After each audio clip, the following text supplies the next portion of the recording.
to this week's video. Coming up in this week's video, some Les Paul action. And a bit of business on the old Strat.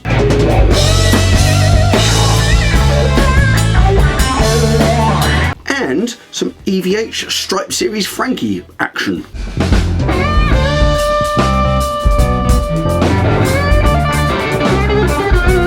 Then a bit of acoustic guitar.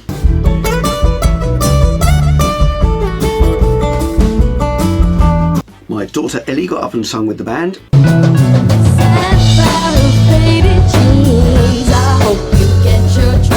And finally, some amazing piano.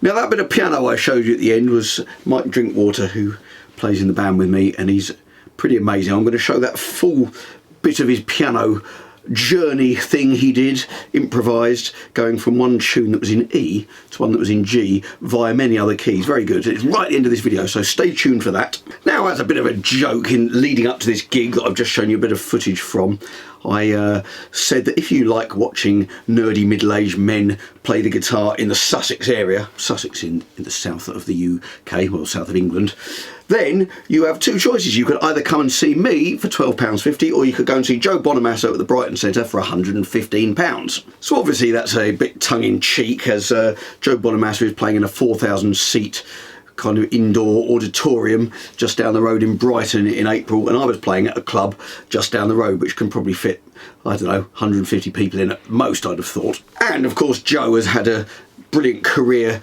playing for over 20 years under his own name, building up his following, building up his audience, and he's a very astute businessman. In fact, I recommend, if you haven't listened to it, on Corey Wong's podcast, the Wong Notes podcast, which I think is to do with Premier Guitar, he interviews Joe Bonamassa, and it's actually, for me, it's one of the best interviews on the whole thing. He talks about how he books the venues himself, he doesn't go through promoters and all kinds of things. Very interesting, so check that out if you haven't already listened to it. Now, I have been a professional musician probably just as long as Joe, but I haven't really been playing under my own name until quite recently. I've been earning a living out of music, doing all kinds of different things, writing music for radio. I've done some film music, I've done some TV themes, and I gig a lot, up to 200 times a year, playing at weddings, all kinds of things.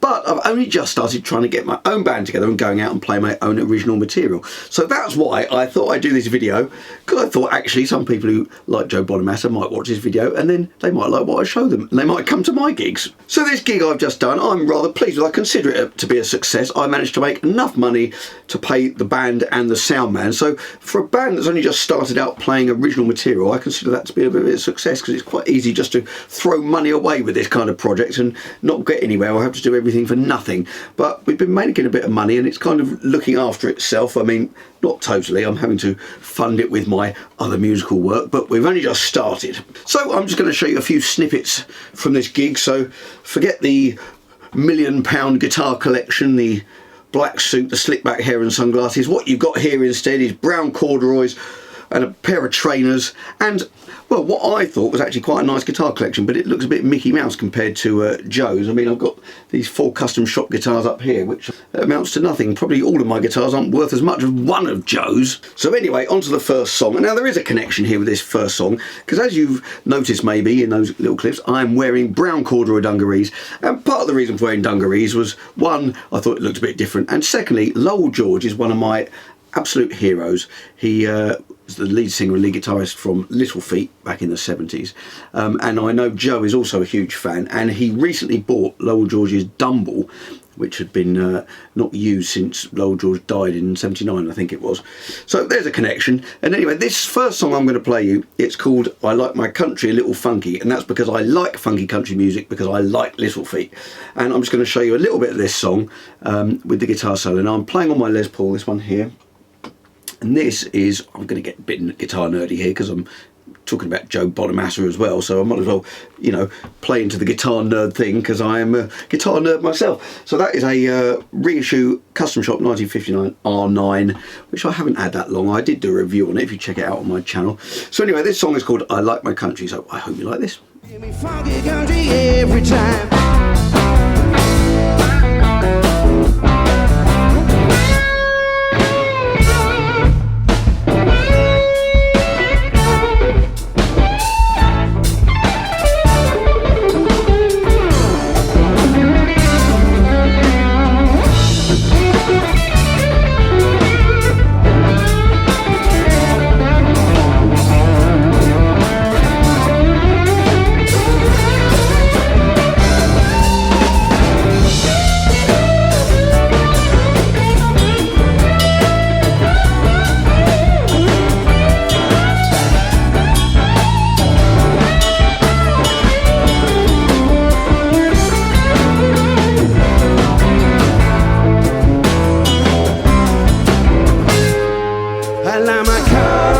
little funky.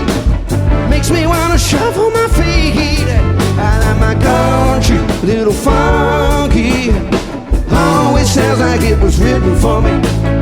Before I go any further on this video, I want to thank Glenn, who provided the majority of the footage that I'm showing you on this video from the gig. I did actually film it myself, but Glenn's footage was much better than what I got from my static phone and camera, which were near the stage. Glenn was near the front. Here's a little video of Glenn at the gig. And actually, by the time this video comes out, it would have been his significant birthday, which I'm going to go and see him tomorrow on his birthday. So happy birthday, Glenn, if you're watching this, and thank you very much for filming it and coming along, obviously, and your constant support. Thank you. Now, as you may have seen in that video, I'm using two amplifiers. This is something I've just recently discovered.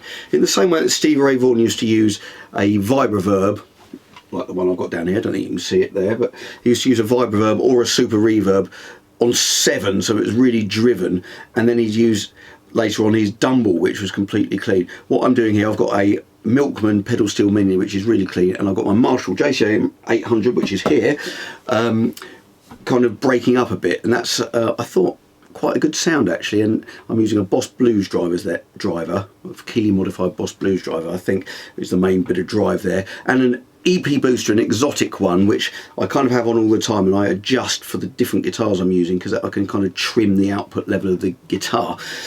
Anyway, so that again, this next one, this is also called Funky Country Boy. Now this is actually a tribute to Albert Lee. I did a kind of, it's a bit similar to Albert Lee's Country Boy, but it's kind of half time and a bit funky, with some similar sort of guitar solo chord sequences. So check this one out. I thought I'd show this one because there's a bit more country picking in this one.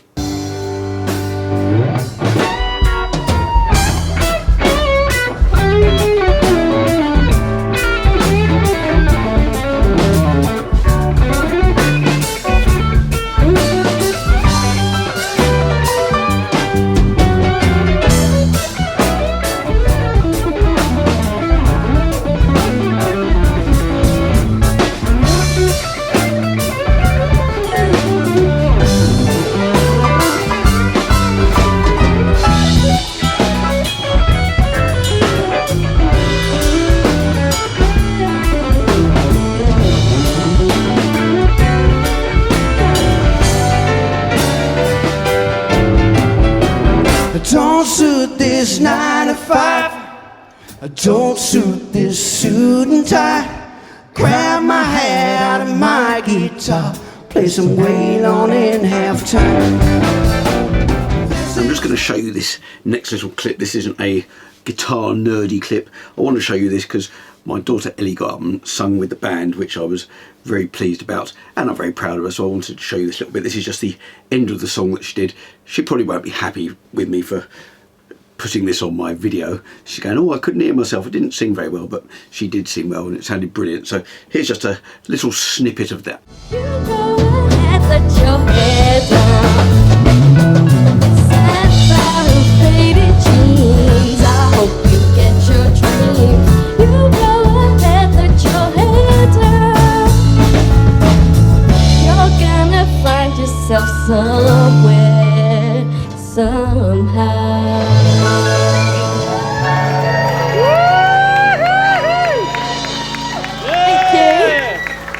Another one. Yeah. Now the next guitar I'm going to show you on here is my EVH Frankie, which is over here.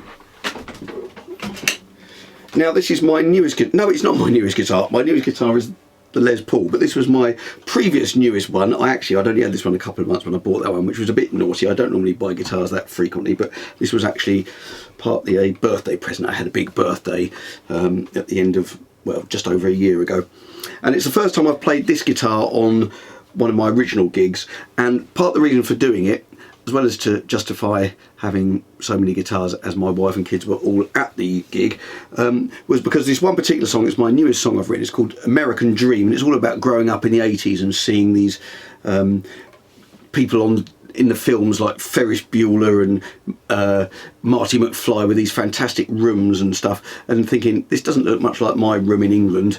My room's all brown, whereas they seem to have all this gear. They've got telephones in their room and all kinds of things. And there's a reference to Van Halen in the song, so I played the solo on the recording on this, and I thought I'm going to have to take it on the gig. And the other thing I did on this solo that I'm about to show you is I played the guitar behind my head. Now that was because my kids were there and they've asked me if I could do it, and I've shown them videos, but they've never actually seen me do it, so that's why I did it, and I mentioned it too. And I knocked a microphone over when I was doing it, which made it slightly less cool than it could have been. Not that I think it's very cool anyway.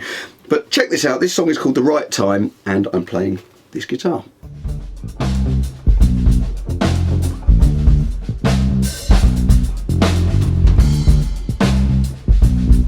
My children are here, and I promised I'd do this.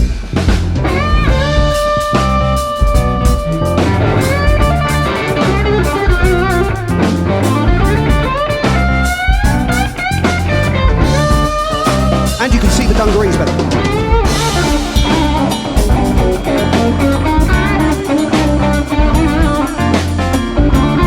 And I knocked the microphone over.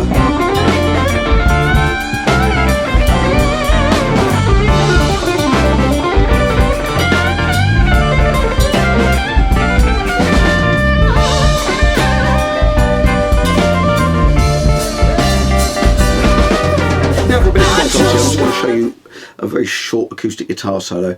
I did a few songs on acoustic guitar, and when I'm playing my acoustic guitar, it's a Takamine guitar. I can't remember the exact model. I think it's called the Working Man series. It's got a massive neck, and it did have the valve preamp in it when I got it, but I swapped it for the standard preamp because the valve preamp, despite it sounding very good, was such a massive pain. It eats batteries, or you have to have this big heavy pedal to power it, and it just got too inconvenient. And so I use different ways to get a decent sound out of it, and that way is actually with my Quad Cortex. And I use my Quad Cortex when I do solo gigs. I use it for the looping, and I've got the impulse response in there to make it sound a bit more like a natural acoustic. And I've done a video on that, and it's called a hybrid mode. In fact, I'll link to it here, where you can use the built-in looper, and you can kind of control the Quad Cortex using its own MIDI control function and stuff. So anyway, check that video out if you want to see the preset I'm using with the acoustic guitar. But here's just a little bit of the acoustic guitar. Yeah!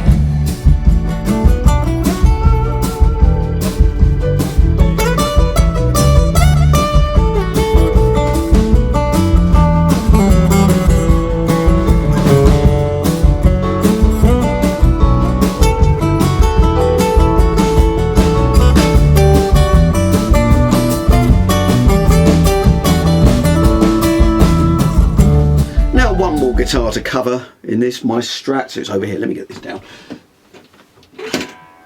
Now this was my, well, I still consider it really to be my main guitar.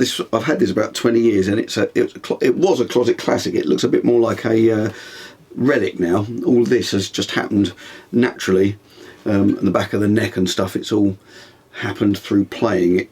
It was, as I say, it was a closet classic, so there was a bit of cracking, but it was a fairly sort of smart, newish looking guitar when I first got it. But it's through 20 years of being played a lot, it kind of looks more like a relic now. Anyway, this is a 1956 closet classic, and on this particular track I'm playing it, and as I say, when I plug into the same thing, I use the EP booster to kind of, well, I boost the input on that to try and match the you know, the output of the Les Paul.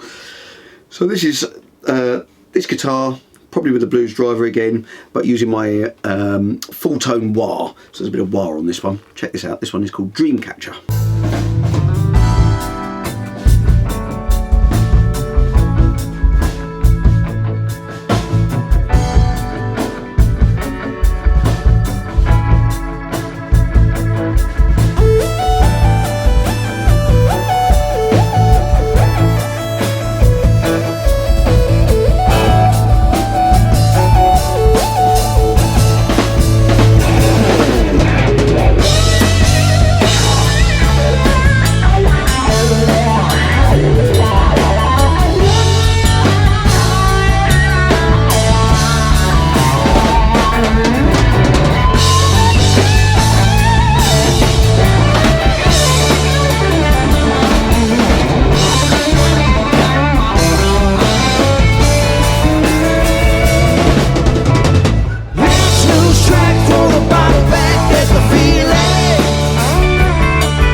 See that mirror on the But I hope you enjoyed the video, and I hope you might like it enough to maybe come to one of my gigs one day. Let me know. Please hit like, hit subscribe if you enjoyed the video. Now I'm going to leave you, as promised, with the full bit of piano that Mike did, improvising, coming out of one song that was in E, and he kind of went through lots of different keys and did this. He was improvising it, and he played and sort of wove this lovely tune and then sort of segued into the next song, which was in G, so we went from E to G. Very nice. There's not many people that can do this like Mike, so check this out. I'm going to leave you with a bit of piano instead of guitar this week. Hope you enjoy it, and I hope to see you next week. I got time out. I no longer get you. I don't get you. I can't get you off my mind.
Mike Drinkwater's on the keys, how about that?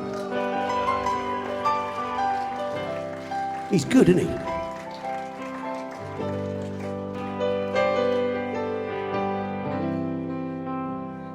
For 4 years, you were the only one, never the lonely one, the apple